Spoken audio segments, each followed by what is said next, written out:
Hello again, and it's time for chapter 5, which is called The Temple. Now, you know that a temple is a type of church. Not quite sure how that fits into the story, but we'll have to read on to find out, won't we? I wish we could find the phoenix, said Jane. It's much better company than the carpet. That's ungrateful, said Cyril. I'm not ungrateful. It's just that the carpet never says anything, and it's so helpless. It doesn't seem to be able to take care of itself. It gets sold or taken into the sea. You wouldn't catch the phoenix getting himself sold. It was 2 days after the school bazaar. Everyone was a little cross. I shouldn't wonder if your precious phoenix has gone off for good, said Cyril. The phoenix hasn't gone. I'm sure it hasn't, said Anthea. I'll have another look for it. Anthea looked everywhere, but still the phoenix showed not much as the tip of one shining feather. Then suddenly Robert remembered how he had called the phoenix before. Oh, come along, you good old beautiful phoenix! And almost at once there was a rustle of wings down the kitchen stairs, and the phoenix sailed in on wide gold wings. And then, of course, the usual discussion broke out as to where they should go and what they should do. I am the eldest, remarked Cyril. Let's go to the North Pole. Not likely, rejoined Robert. Let's go to the equator.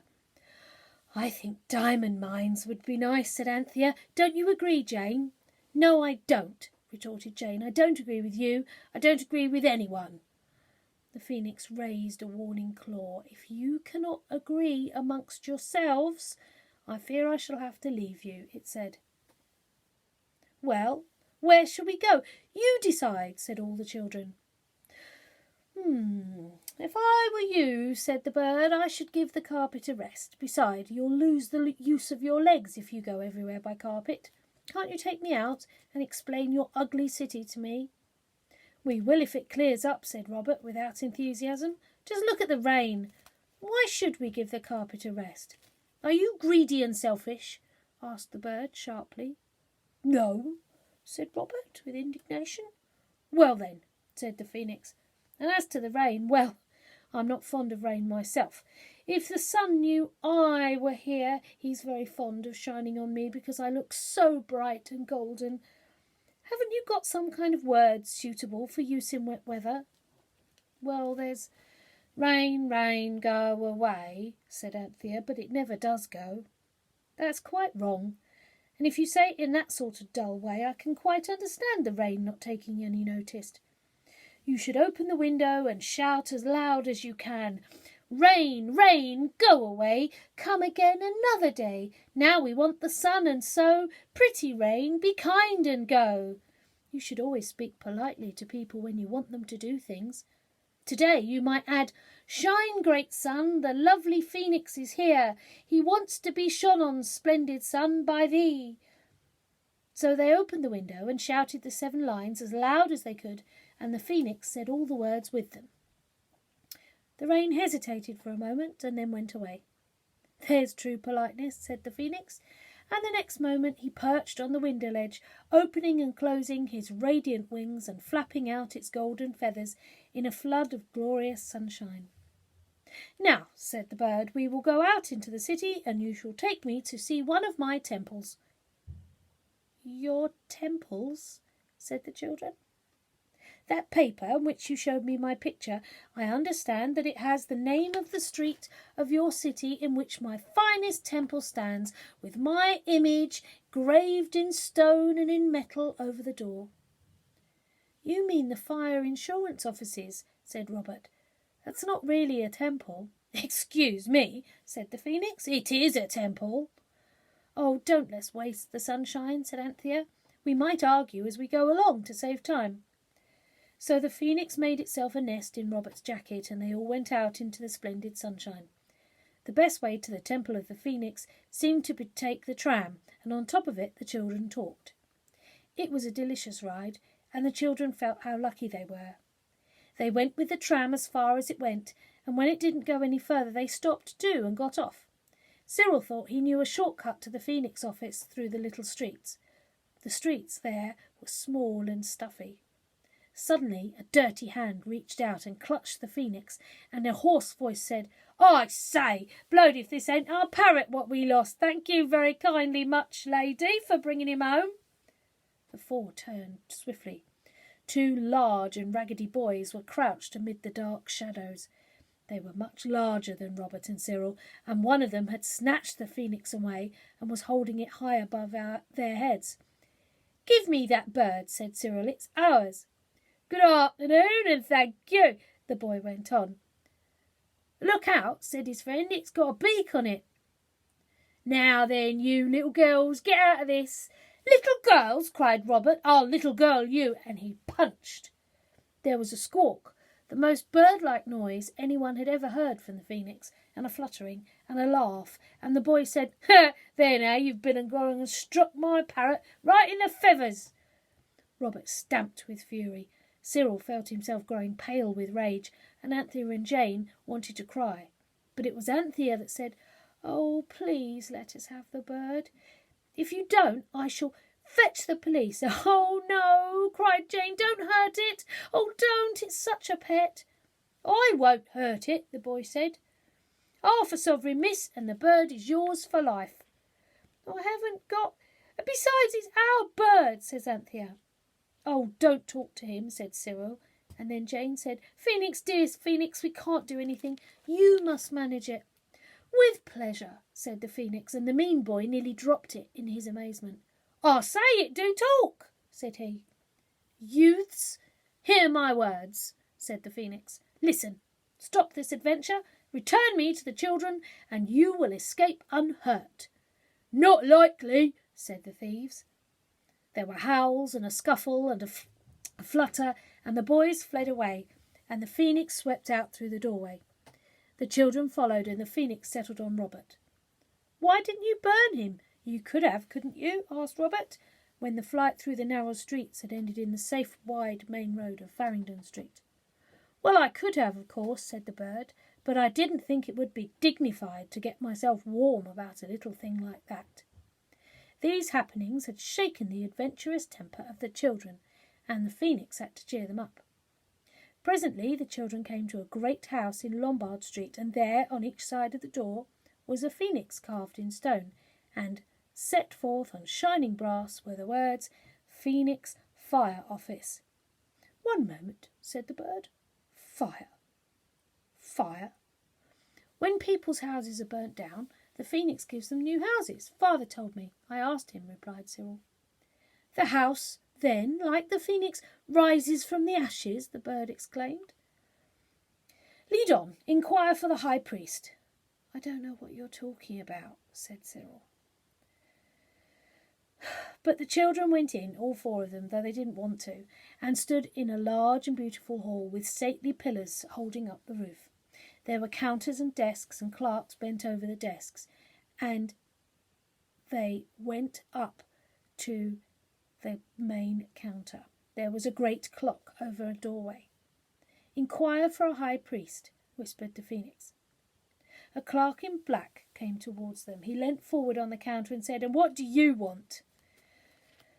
"We want to see the high priest," said Cyril. "Get along with you," said a young man. Just then a really delightful gentleman appeared. He had a beard and a kind and merry eye, and each one of the four knew at once that this was a man who could understand what you were talking about. But it was difficult to explain. "What is it?" he asked. "Can I do anything?" "We have something to tell you," said Cyril, "but this is a very public place." The nice gentleman laughed.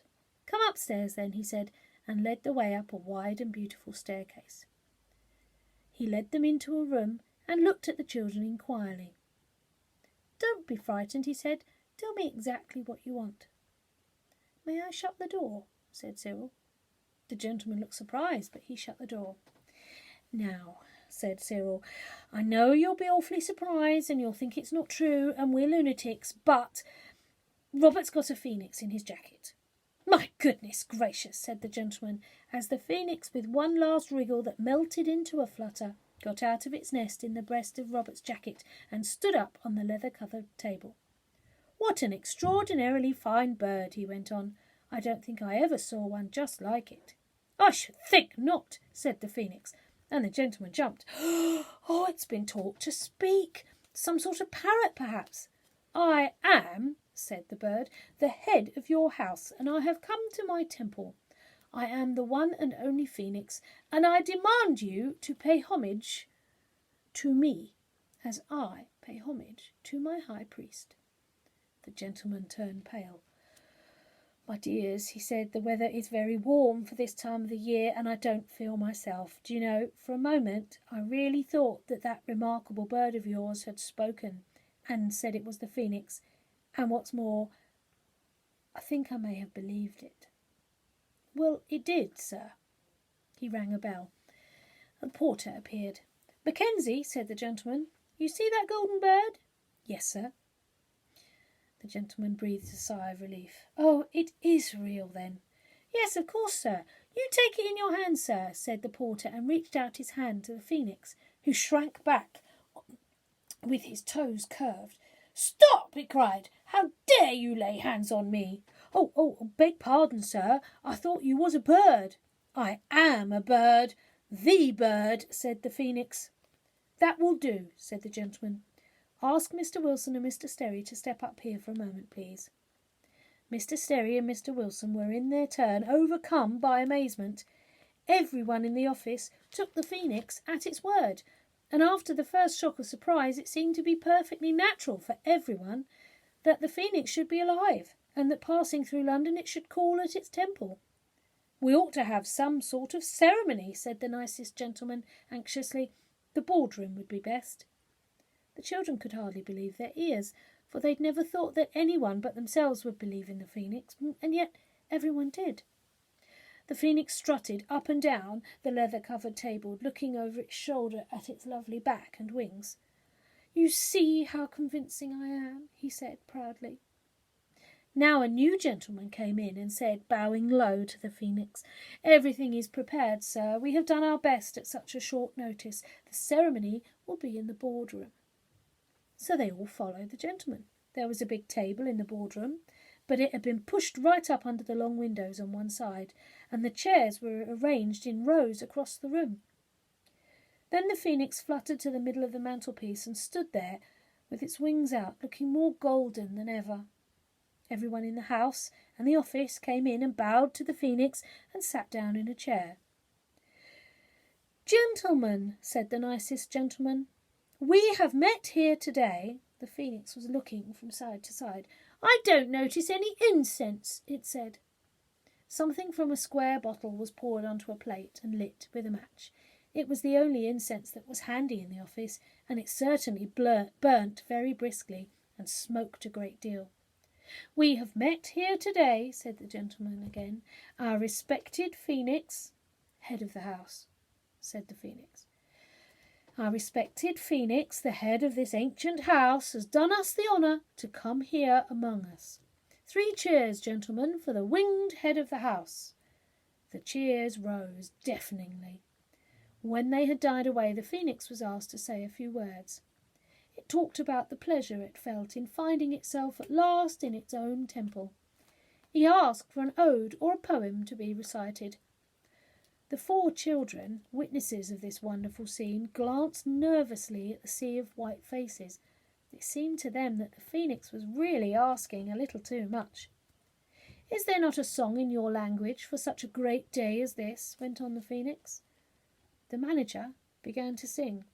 O golden phoenix, fairest bird, the whole great world has often heard of all the splendid things we do, great phoenix, just to honour you. So let us raise our voice and sing the praises of the Phoenix King. Oh, I'm sure you're very kind, said the phoenix, but now we must be going. Thank you very much for a pleasant time. I wish you all good day. It fluttered to the wrist of Robert and drew the 4 children from the room. The whole of the office staff followed down the wide stairs. The 2 most important gentlemen looked at each other earnestly and strangely for a minute, and then went back to their offices. The phoenix was very, very pleased with himself. When the children went to bed later that night, the phoenix was still trying to write a better poem about himself for his next visit to the temple. And there's another chapter finished. See you tomorrow. Goodbye.